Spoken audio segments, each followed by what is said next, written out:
Good morning friends, welcome to my YouTube channel glorious legal web. आज हम लोग एक इम्पॉर्टेंट टॉपिक में चर्चा करेंगे। हमारे आईपीसी के सेक्शंस 420, 406, 467, 468, 469, 470, 471, 120B, ये सारे कॉमन सेक्शंस है जो किसी भी धोखाधड़ी, किसी भी cheating, fraudulence, dishonesty, criminal breach of trust, इन सब में जो है लगाया जाता है। तो ठीक उसी प्रकार के हमारे जो अभी भारतीय न्याय संहिता है बीएनएस में ये सारे सेक्शंस रिप्लेस हुआ है। Section 318, 316, 338, 336, 340 and 60। तो अब जो मुद्दा बात है कि जब किसी के ऊपर इन सारे सेक्शंस लगाया जाता है, आइदर आईपीसी, अभी आगे चल के जो एफआईआर होंगे वो बीएनएस के अंदर होगी, भारतीय न्याय संहिता। तो 420 रिप्लेस हो जाएंगे 318। 420 क्या है? Fraudulent and dishonesty. 406 क्या है? Criminal breach of trust. 316 हो जाएंगे। 467 68 क्या था? कि फॉर्जरी था। ये फॉर्जरी आपको नए बीएनएस में मिलेंगे 336 एंड 338 में। इसी तरह 470 क्या था? कि फोर्ज डॉक्यूमेंट्स, आपने जो डॉक्यूमेंट्स है उसको छेड़छाड़ किया, किसी दूसरे का साइन कर लिए, कोई का नाम हटा के दूसरा का नाम डाल दिए, तो ये 470 71 में था। अभी बीएनएस में 340 में आ जाएंगे। और एक इंपॉर्टेंट सेक्शन 120B जो क्रिमिनल कॉन्स्पायरेसी, इसको हम लोग बीएनएस में 61 में देखेंगे। तो ये सारे जो नया सेक्शंस, आइदर नया सेक्शंस में आपका एफआईआर लॉज हो या पुराने सेक्शंस में, चूंकि हम लोग के अभी जितने भी पुराने केसेस हैं तो वो तो पुराने आईपीसी और सीआरपीसी से ही चलेंगे।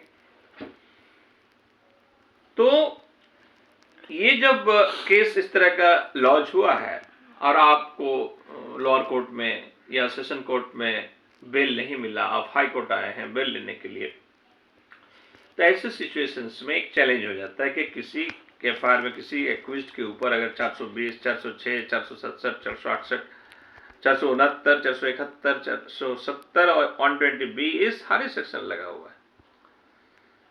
या कह सकते हैं कि अभी का जो है बीएनएस का सेक्शन 318, 16, 38, 338, 336, 340, 61 लगा हुआ है। तो ऐसे सिचुएशंस में क्या एंटीसिपेटरी बेल पाने की संभावना है या मिल सकता है? फॉर द एग्जाम्पल, एक एग्जाम्पल की तरफ हम लोग इसको समझने की कोशिश कर रहे हैं कि किसी एक व्यक्ति जिसका जमीन है वो बेचना चाहता था, किसी आदमी से संपर्क हुआ, बोला कि ठीक है हमको एग्रीमेंट कर दीजिए, हम बेच देंगे। फॉर द एग्जाम्पल मान लीजिए उसका 48 डेसिमल से जमीन की बात हुआ, एक रेट तय हुआ, उसमें उसको बेच देंगे विदिन 6 मंथ्स के अंदर से।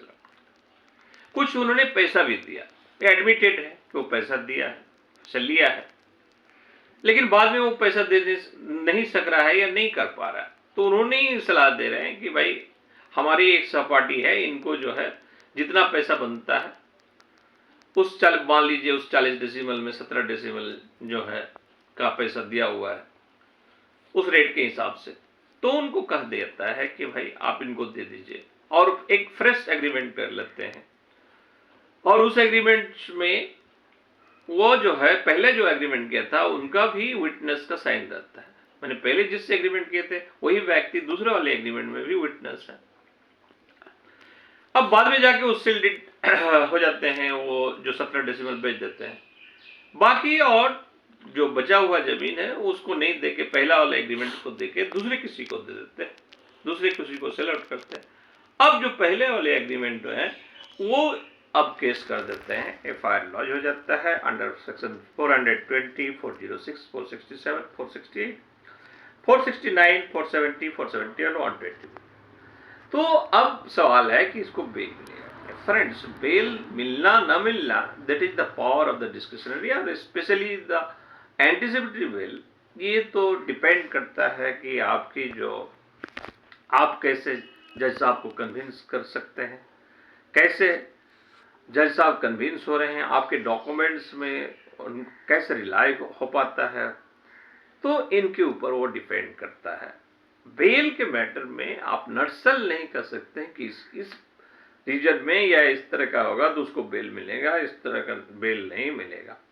सिंपली कहने का मतलब ये है कि this is the discretionary power of the court and it is not a matter of right. ये बेल पाना आपका मैटर ऑफ राइट नहीं है, ये किसी किसी सिचुएशंस में आपको बनता है। जैसे मान लीजिए हम लोग जानते हैं कि कभी आपका कोई भी चार्जशीट जमा करेगा, कोई अगर कस्टडी में है तो विद इन 90 डेज के अंदर उसको चार्जशीट जमा करना चाहिए। 90 डेज हो गया, 120 दिन हो गया, फिर भी नहीं कर पा रहे, तो अब क्या कहते हैं, उस समय जो है उनको बेल मैटर ऑफ राइट बन सकता है। हमारे सीआरपीसी के 167(2) में हम लोग एप्लीकेशन डालते हैं, दैट इज सेपरेट इशू। तो कहने का मतलब यह है कि however the bail is rule, jail is exception. लेकिन अगर ऐसा कोई मटेरियल है और कोर्ट को लगता है कि इसमें बेल देना नहीं चाहिए, इसका एप्रीहेंड होना जरूरी है, इसको क्या कहते हैं, पुलिस कस्टडी में इंट्रोगेट करना जरूरी है, तो ऐसे सिचुएशंस में जो है आपको बेल रिजेक्ट भी कर सकता है। तो मुद्दा बात यही है। आज के डिस्कशंस में हम लोग आईपीसी और बीएनएस भारतीय न्याय संहिता के कुछ इंपॉर्टेंट सेक्शंस को डिस्कस किए। काफी चर्चित सेक्शन जो है जिसको हम लोग 420, ये आदमी 420 है, अब जो है 420 की जगह आ गया 318। अब हम लोग कह सकते हैं एकदम 318 है। तो फ्रेंड्स, ये बात बोलने की उद्देश्य है कि हमारे सेक्शन जो है, चूँकि नया जो है नंबर जो है वो रिकॉल करना जरूरी है, उनको दिमाग में बैठाना जो है जरूरी है, इसलिए हम लोग इस तरह डिस्कस कर रहे हैं। होप सो कि आपको वीडियो अच्छा लगा होगा। वीडियो अगर अच्छा लगा है तो इसको शेयर करें, लाइक करें और हमारे यूट्यूब चैनल को सब्सक्राइब करें। Have a nice day. फिर मिलते हैं अगला वीडियो में। जय हिंद।